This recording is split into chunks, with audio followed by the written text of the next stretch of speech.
Oh my god, my voice.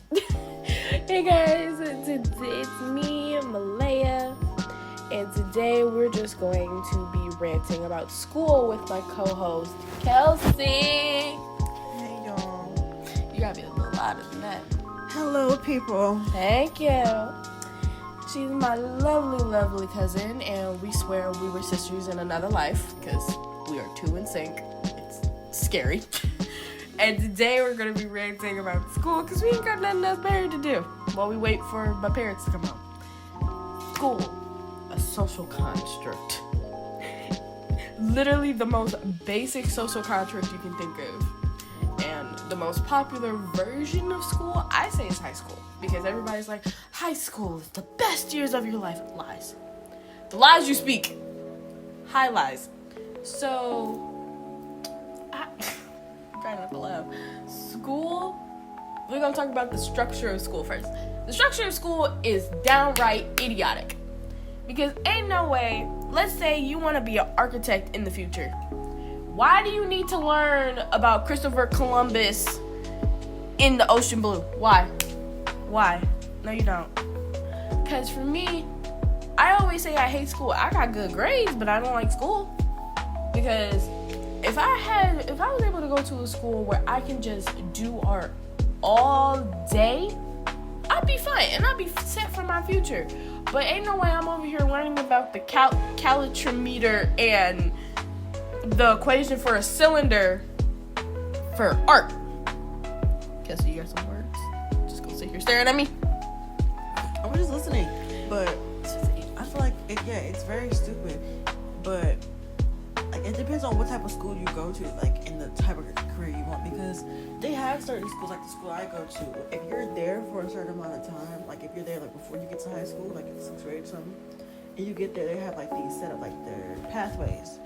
And I wanted to go into biomedical, but since I got there in the 11th grade, I couldn't do it because I had to take previous classes, which I think is stupid. Like how in the world are you going to like take away my chance to learn what I want to learn just because I was at a different school? Exactly. And then so when I was doing setup for my classes, my 10th grade year, coming to the school that I am in. Sorry, you got real choppy. School, I'm already, we robots out here. Yeah, but when I was doing it, I was like, okay, I want to do this class. It was like, you can't do that class because you haven't been here long enough. But when I got there, I talked to this girl. She was like, oh yeah, there's new people there. Like, how you not gonna let me in?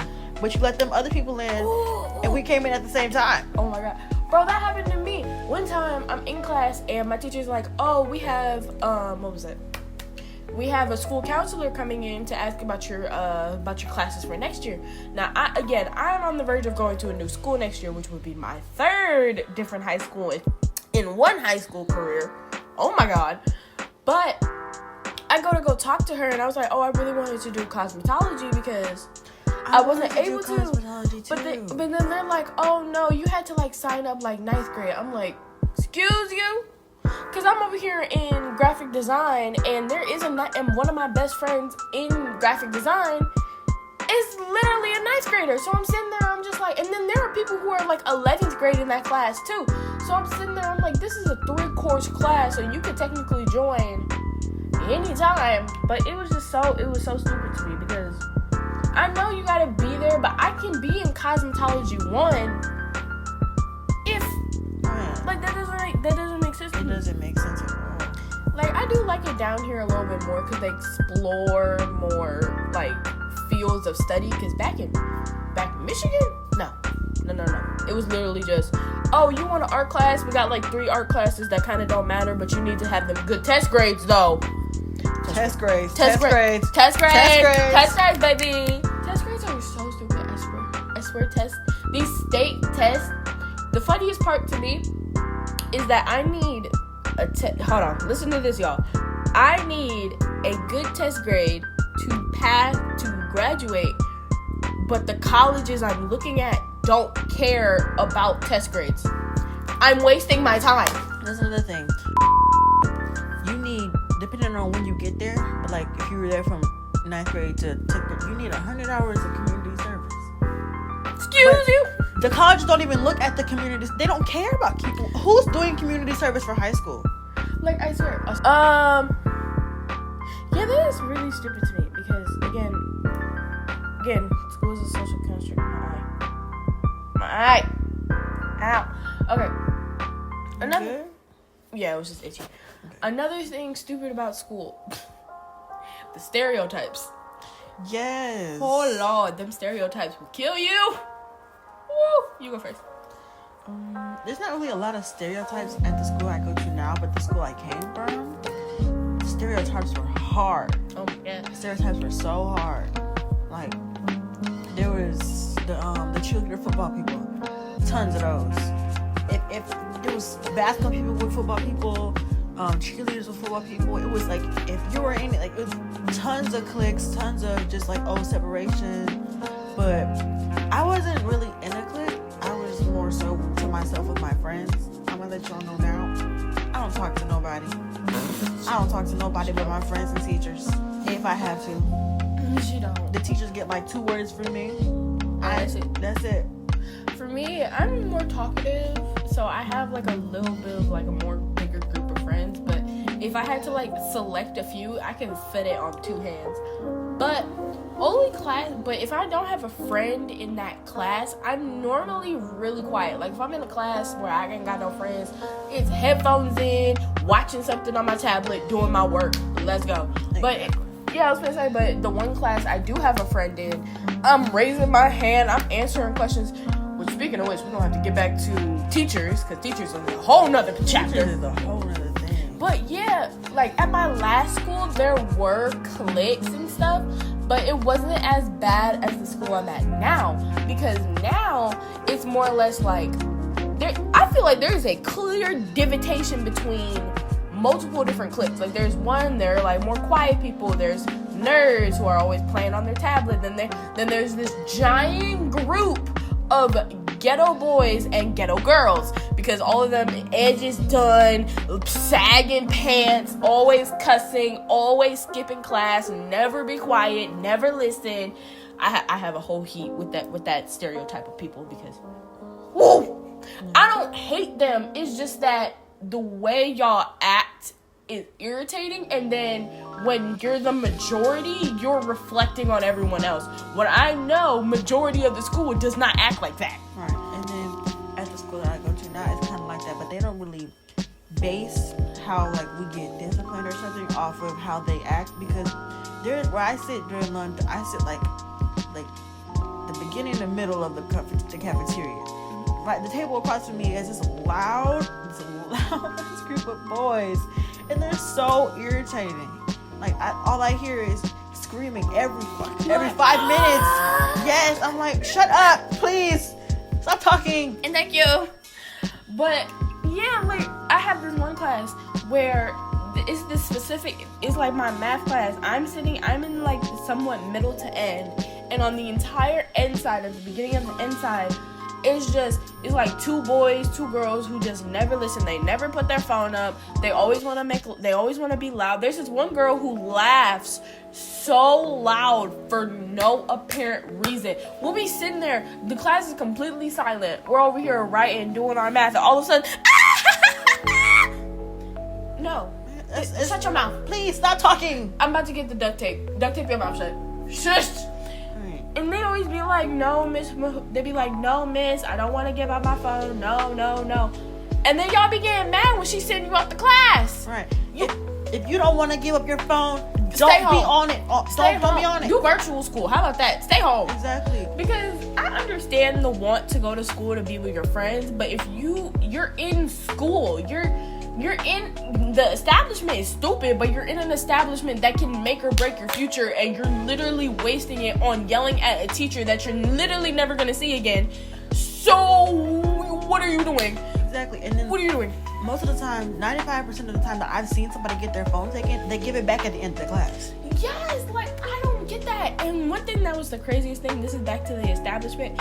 Ain't no way my school literally has it as get your phone taken once, you get it back at the end of the class. Get your phone taken again, you get it back at the end of the day. get it taken again, you gotta pay $15 to get it back. Mine is like that too. Like, why am I paying $15 just to get my phone back? My phone, you paying on it? Or you paying on it? You gonna give me the $15 back? Right. Is this a loan? I'm gonna need that back at the end of the school year. Matter of fact, give it to me by Friday. Bro, ain't no way. That's the craziest thing to me. Like, I like my chiller class where it's normally quiet, but then another construct is students who will not shut up on how much they hate the class. I have to deal with this a lot in my graphic design class because they're always like, it's so boring, there's nothing to do, we're always doing boring work. Now, I want to be a graphic designer. If that, before being like a YouTuber or anything, I still need a stable job, so I would love to be a graphic designer because I'm technically still creativity. Right. But I can't.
Headphones in that class, which we're gonna get back to that. I can't put headphones in that class, and you want me to sit here listening to these people say, "Oh my God, it's so boring. There's nothing to do." Da, da, da, da, da. My mental can't handle that, baby. See, I don't know if it's just a delinquent in me or the defiance in me, but I would have did it anyways. I still do it. Look, in all of my we can't be on our phones. We can't have our headphones in. I have my headphones in all day. All day. I've been doing that since I've got headphones. Literally. If I can put them in and hide them somewhere, look, I'll sit there like this all class period. My hand on my ear. Now, because my earbuds are so big, I know dang well my teachers see it, but because I get my work done and normally I'm really quiet, majority of the time they don't even touch me. My math teacher has such a favorite for me because I'm always raising my hand up. I be raising my hand so much that my math teacher has to start ignoring me. So my friend be like, "Oh, answer the question because you know it." I'm like, "No, because she's gonna ignore me." Right. But either that or they'll say anybody but you. Literally. So I'll be sitting there, and I have my earbuds in. Now my earbuds are the Power Beats Pro, where they have the hook, so you can clearly see this black thing in my ear. And there are multiple times where she'll literally walk past me and don't say a thing. There have been times where I sit in class with both earbuds in, blasting music to the point I can't hear anybody. She does not say a thing to me. Ever. Now back to new construct. Teachers. Oh, Lord. Lord, give me strength. I don't really have a problem with most of my teachers this year. They're chill. My first period teacher, he's really chill. Like, I'll sit on my phone in his class and he won't say nothing to me. Unless we're doing an assignment. Like, he won't. Like, he'll walk right past me. I'll be on my phone. He'll be like, "Oh, okay." And we go to the next person, like, "Get off your phone." I'm like, "You just walked past me, but I'm on my phone, but you're telling him to get off his phone." And then the only teacher I really don't like is my second period teacher. She just gets on my nerves. Like, you know how the teachers, like, when they're like overly teaching, like, not like overly teaching, but like she like does too much when she's teaching. Yes. Yeah, yes. I hate that. It irritates my soul. Like, please, lady, please shut up. And her voice is irritating. It makes me want to like remove my eardrums. Really? Yes. Oh my God. But one teacher I did hate. Well, I hated this girl with a passion. It was my 8th grade science teacher. I didn't like. At first, she was okay, but she had an accent. She was from Europe or something, like Turkey or something. Oh wow. One of them. I don't remember. but she had a hard accent. And thing is, she didn't like me. She didn't like me or my friend. Well, the thing is, she was the reason why we became friends. We were gonna become friends anyway because we had like 7 classes together. Oh wow! Like back to back as well. But yeah, we talked in her class like as any friend people do. So we talked. She got irritated by that, so she would move us. But like the next day she'd move us, we got right back. So right back. I used to do that all the time. That would be sorry. But I was gonna say, yeah, that was the most irritating thing. I don't remember that many teachers I really disliked. Only teachers I disliked were people from last year and then like my 2 teachers this year. Last year I had my English teacher. She was very annoying because the amount of work she would assign. Like and the thing is, her class did not get interesting until the end of the year when she did a novel that was actually interesting. The majority of the year, just black rights, just all black rights. Which there is no hate. PSA to everybody: there is no hate to any historical black moments, anything that's part of the African American history. There is nothing wrong with that. The only pet peeve I have with it is that when you drill the exact same history for all of my school life, you cannot expect me to not be irritated. Imagine going to a facility to hear the exact same thing your entire life. My entire school life is always black rights, slavery, black rights, slavery. I get it. And then like it's not even just at school. Like we have to hear that at the house. We gotta hear that at the house. We gotta hear it on the news. Exactly. We gotta hear it on the street. We hear it everywhere. It's all the time, and it gets to a point where it's like, okay, we get it. Stop talking about it. Like, bro, at this point, there are certain things in the world. Which I should make a whole nother video about just stuff that irritates me in the world, but I feel like that video would just get too political. But there are things in the world that just thinking about it just puts me in either an antsy mood, an oppressed mood, or just irritated. And black rights is one of them. Of course I want black rights. Of course, because I already know I'm going to be a black creator in the future. So I need that support. But imagine going back home. Just imagine you're going home and all you hear is your mom saying, do this, do that, do this, do that, do this, do that, for years. And imagine it's not even from your mom, it's from a person that you really don't care about. You're going to get irritated eventually. You're going to. It's literally impossible. But I didn't like my English.